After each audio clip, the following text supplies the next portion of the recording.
Σήμερα κυκλοφορούν πάρα πολλοί πλαστοί χάρτες που ψάχνουν αγοραστές. Ένα πολύ μικρό μέρος αυτών των χαρτών είναι αληθινή και στις περισσότερες περιπτώσεις είναι τόσο φθαρμένη η κατάσταση που δύσκολα ξεχωρίζεις τα σύμβολα και τις λέξεις.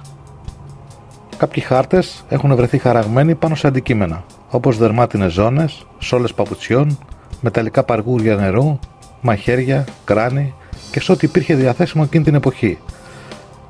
Κάποιος που άκουγε για έναν χάρτη φανταζόταν ένα κομμάτι χαρτί, αλλά η πραγματικότητα είναι ότι οι χάρτες θησαυρών τις περισσότερες φορές βρέθηκαν αποτυπωμένοι σε διάφορα αντικείμενα.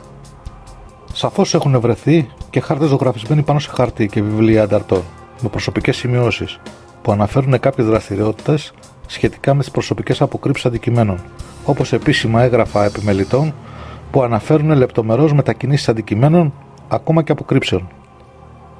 Τα σημαντικότερα ευρήματα από χάρτες της περίοδου του εμφυλίου πολέμου βρέθηκαν πάνω σε αντικείμενα, και αυτό είναι λογικό, γιατί οι αντάρτες στα βουνά, όπου επικρατούσαν δύσκολες συνθήκες, σημείωναν πάνω σε αντικείμενα, ώστε να προστατεύσουν τις σημειώσεις τους από τη φθορά ή την καταστροφή.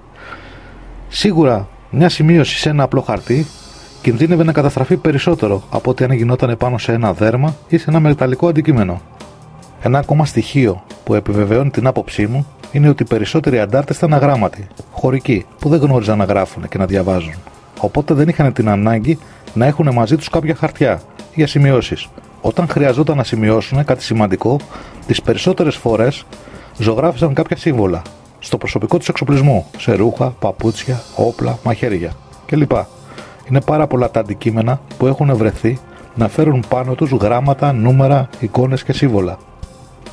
Κατά την προσωπική μου άποψη, τα σύμβολα και τα γράμματα πάνω σε προσωπικά αντικείμενα είναι και τα πιο αξιόλογα και τα πιο ενδιαφέρον για αξιολόγηση και έρευνα. Πριν καιρό, σε μια έρευνά μου, ανακάλυψα ένα δερμάτινο κομμάτι από μια παλιά ζώνη, που στο εσωτερικό της είχε χαραγμένα κάποια σύμβολα και κάποια νούμερα με γράμματα. Είναι πιθανόν να προσδιορίζε κάποια βήματα από το σημείο που ήθελε να ορίσει. Λόγω της παλαιότητας και της μεγάλης φθοράς του δέρματος, δεν ήταν δυνατόν να μπορέσω να αποδικοποιήσω την ακριβή τοποθεσία και να αποδικοποιήσω τα σημάδια, τα γράμματα και τους αριθμούς. Όπως όμως έχω ήδη αναφέρει πολλές φορές, κάποια προσωπικά σημάδια είναι αδύνατο να αποδικοποιηθούν.